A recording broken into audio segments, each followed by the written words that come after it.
आइए आज हम लोग देखते हैं 12th क्लास के बोर्ड मॉडल ऑब्जेक्टिव महत्वपूर्ण प्रश्न। तो आइए देखते हैं। पहला ही प्रश्न हमारा कह रहा है कि पादप रोगों के नियंत्रण हेतु एक सामान्य जैव नियंत्रक है। कौन सा सामान्य जैव नियंत्रक है जो पौधे को रोग से बचाता है? वैकुलेविसानु, जिप्सिस थुरेंजिस। देखिए यहाँ पर बैप्सिस, यहाँ तो थोड़ा सा मिस्टेक हो गया है। इसका आंसर होता है वैसिलस थुरेंजेंसी। क्या कहते हैं? वैसिलस थुरेंजेंसी। और यही क्या होते हैं? इसका आंसर होते हैं। ठीक है, मतलब आपका कह रहा है मिथुनेजेन नामक जीव सर्वाधिक प्रचुर होते हैं। कहाँ पाए जाते हैं मिथुनेजेन? पशुओं के बारे में, दूषित बराजों में, गर्म झरनों में और सल्फर बहाने में। तो ये क्या होते हैं? आपके पशुओं के बारे में क्या होता है? सबसे ज्यादा मात्रा में होते हैं। और यही मिथेनोजेन जीवाणु अपघटित करके क्या करते हैं? बायोगैस का निर्माण करते हैं। अब है ब्रेड बनाने में क्या इस्तेमाल होता है? तो शैवाल, एनोबिना, बेकरी ईस्ट, इनमें से कोई नहीं। तो आप जानते हैं कि ब्रेड बनाने में बेकरी ईस्ट का क्या होते हैं? इस्तेमाल कर देते हैं। ईस्ट का कहिए या बेकरी ईस्ट का। अगला प्रश्न कर रहा है आसमिक अमन एक प्रतिजैविक है। आसमी जो प्रेरित करता है ना? किसे प्रेरित करता है? कवक से होता है प्रेरित, जीवाणु से होता है, लाइकेन से होता है और शैवाल से होता है।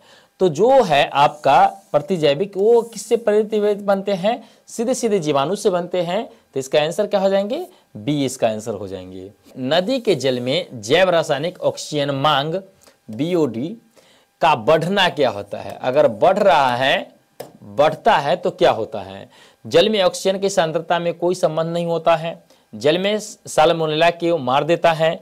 बढ़ जाता है जब बाहित मलजल के नदी जल के साथ मिश्रित हो जाता है। यस, जल में अगर गंदा जल मिश्रित हो जाएगा तो आपको बीओडी का मांग क्या हो जाएगा? बढ़ जाएगा। तो इसका आंसर क्या हो जाएंगे? आपका सी इसका आंसर हो जाएंगे। विष्ट किसका प्रमुख स्रोत है?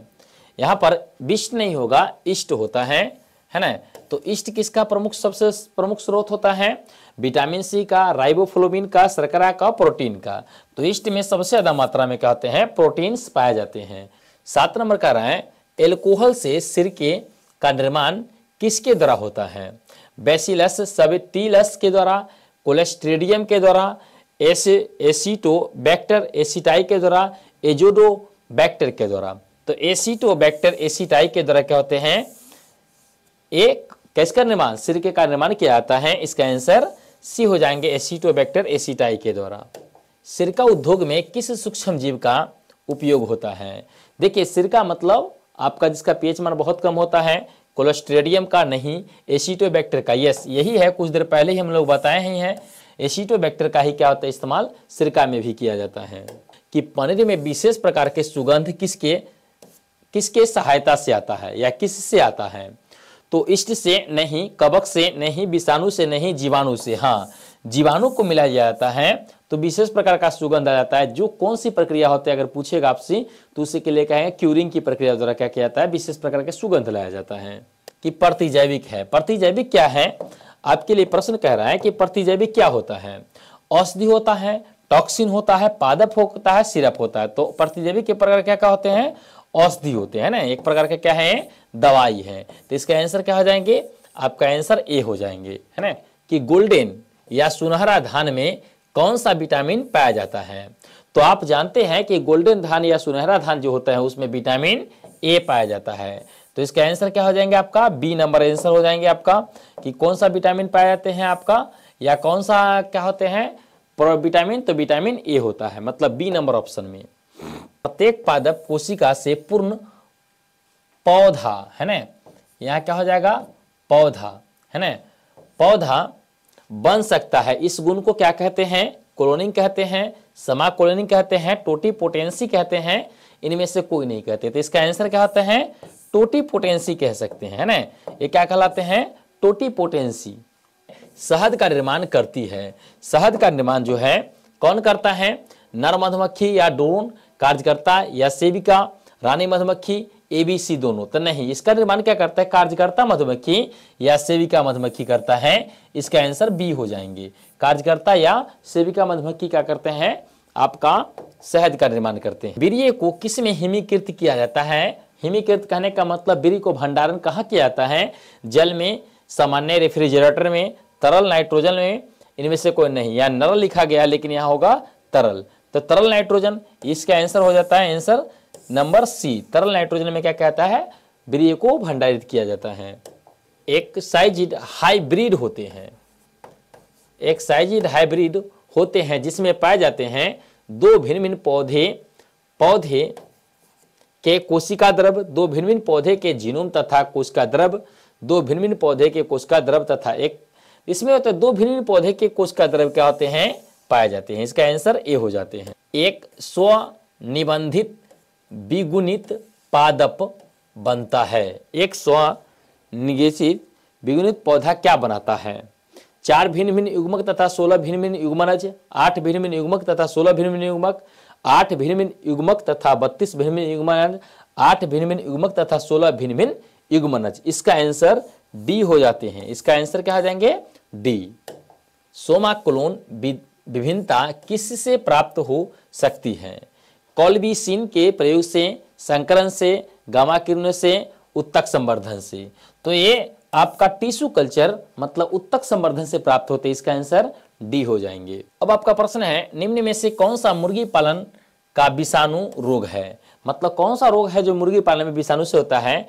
कोरिजा, न्यूकेसल रोग, पसुरेलासिस, सैल्मोनेलासिस। इसका क्या आंसर हो जाएंगे? न्यूकेसल रोग। न्यूकेसल रोग इसका हो जाते हैं। गन्ना अनुसंधान संस्थान कहाँ अवस्थित है? तो गन्ना अनुसंधान संस्थान कोयम्बटूर, जो कर्नाटक में पड़ता है, कोयम्बटूर में है। गुहा एवं महेश्वरी ने कब बताया कि भ्रूण जैसी संरचना का निर्माण एकल कोशिका द्वारा होता है? 1966, 1866, 1960 और 1970 में। तो इसका आंसर हो जाते हैं 1966 में। कब बताया थे? 1966 ईस्वी में। केलस में प्रोह के लिए उत्तक संवर्धन माध्यम में प्रयुक्त पदार्थ है, कौन होते हैं? IBA, GB3, IAA, cytosine. तो देखिए इसमें क्या होता है? संवर्धन में साइटोसिन का इस्तेमाल किया जाता है। इसका आंसर डी हो जाएंगे। है निम्न में से कौन सा वायरस से होने वाला बीमारी नहीं है? तो देखिए नहीं है तो एड्स होता ही है, चेचक होता ही है, तो सीधे सीधे आपका क्या हो जाएगा? डिप्थीरिया। डिप्थीरिया क्या होता है? नहीं होता। इसका ट्रिक भी दिया गया है। इनमें से कौन सा स्व प्रतिरक्षा रोग का उदाहरण है? मतलब स्व प्रतिरक्षा मतलब खुद से अपने शरीर को बचाव किया, उसी से उसको शरीर को क्या हो गया? हानि हो गया। तो ये अर्थराइटिस होता है या रूमेटॉइड्स अर्थराइटिस होता है, जिससे क्या होता है? व्यक्ति खुद से ही संक्रमित हो जाता है। इनमें से पश विषाणु कौन सा है? मतलब पश विषाणु क्या है? Human immuno deficiency virus. इसका यही आंसर हो जाता है। ह्यूमन इम्यूनो डिफिशियंसी वायरस मतलब HIV जो होता है वही क्या है? आपका पश वायरस है ना। क्षय रोग का संक्रमण मुख्यतः किसके द्वारा होता है? मतलब क्षय रोग किसके सहायता से होता है? जल के द्वारा, हवा के द्वारा, कीटों के द्वारा, इन सभी के द्वारा होते हैं, है ना। हवा के, लेकिन सबसे ज्यादा प्रमुख रूप से किससे होते हैं? आपका हवा। ये हवा में अगर कोई खांस रहा है तो आपको उसके ड्रॉपलेट से क्या आ जाएंगे? आप तक आ जाएंगे। निम्नलिखित में कौन सा कैंसर कोशिका है? प्लाज्मा कोशिका, टी हेल्पर कोशिका और हेल्पर कोशिका। देखिए इसमें सभी ऑप्शन गलत है। यहाँ हेला कोशिका होता है ना, हेला कोशिका होता है। अगर हेला कोशिका होगा तो उसका आंसर क्या हो जाएगा? आपका यही हेला कोशिका क्या होता है? आपका कैंसर कोशिका होता है। अगला है एलर्जी। एलर्जी के कारण निम्न निकलने वाले रसायन है, कौन सा एलर्जी के कारण निकलता है? तो हिस्टामिन निकलता है, सीरोटिन निकलता है, दोनों, ये दोनों निकलता है। हिस्टामिन भी निकलते हैं और सीरोटिन भी निकलते हैं। निम्न में से कौन सा विषाणु जनित रोग है? मतलब वायरस से होने वाला रोग कौन है? सीधी सीधी इसका आंसर हो जाएंगे ए, मतलब फ्लू। फ्लू क्या है? इसके अलावा भी बहुत सारे रोग होते हैं, तो फ्लू इसमें ऑप्शन के अनुसार इसका आंसर हो जाएगा। फिल पांव या हाथी पांव का रोगाणु है? बुचेरिया, एस्केरियासिस, टीनिया, इनमें से कोई नहीं। तो बुचेरिया बेंकप्राइट कोलाई क्या होते हैं? हाथी पांव रोग के लिए जिम्मेदार होता है। इसका आंसर ए हो जाएंगे। किसने खोजा कि मलेरिया मच्छर द्वारा होता है? तो हम आप जानते हैं कि रोनाल्ड रॉस ने क्या किया था? खोज किया था कि मलेरिया रोग क्या मच्छर के काटने से होता है। इसका आंसर डी हो जाएंगे। प्लाज्मोडियम वाई वैक्स का संक्रमण काल है। मतलब प्लाज्मोनियम वैक्स का संक्रमण काल क्या होता है? 4 दिन, 6 दिन, 14 दिन, 30 दिन। तो इसका आंसर होता है 14 दिन। 14 दिन में प्लाज्मोनियम का क्या होता है? संक्रमण रिपीटेट करता है, मतलब उसका संक्रमण होता है। पुनरावृत्ति का सिद्धांत प्रतिपादित किया गया। पुनरावृत्ति का सिद्धांत कौन दिया था? वॉन वियर द्वारा, डार्विन द्वारा, हेकेल द्वारा, अरस्तु द्वारा। तो पुनरावृत्ति का सिद्धांत हेकेल ने दिया था, है ना? हेकेल सी।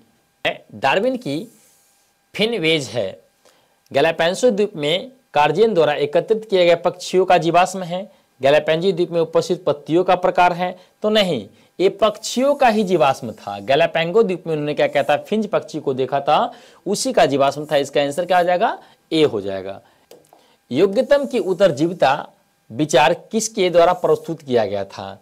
तो योग्य व्यक्ति ज्यादा दिन तक जीवित रहेंगे, अयोग्य बहुत जल्दी मर जाएंगे। इसका सिद्धांत दिया था डार्विन ने, है ना? तो इसका आंसर क्या हो जाएंगे? बी हो जाएंगे इसका आंसर। हम लोग में वर्मी फॉर्म अपेंडिक्स कैसा अंग है? तो ये आवश्यक अंग है, असमजात अंग है, अवशेषी अंग है। तो ये क्या है? अवशेषी अंग है। हमारे शरीर में इसका कोई उपयोग नहीं होता है। कि पूर्ण वातावरण में उपस्थित था, मतलब पूर्ण नहीं, सॉरी, यहाँ पूर्व होगा, है ना? यहाँ क्या है? पूर्व। पूर्व वातावरण में उपस्थित था क्या चीज? तो मीथेन। सबसे पहले क्या था? पूर्व वातावरण में आपका मीथेन पाया जाता था, लेकिन ऑक्सीजन, जल वगैरह नहीं पाया गया था, अमोनिया वगैरह नहीं पाया गया था। कि पृथ्वी पर जीवन की उत्पत्ति से संबंधित पुस्तक लिखा था। तो देखिए इसका आंसर ओपेरन ने भी लिखा था, हेल्डेन ने भी लिखा था, डार्विन ने भी लिखा था। तो उपयुक्त में से सभी ने क्या किया है? पृथ्वी पर जीवन की उत्पत्ति से संबंधित कोई ना कोई पुस्तक को लिखा है।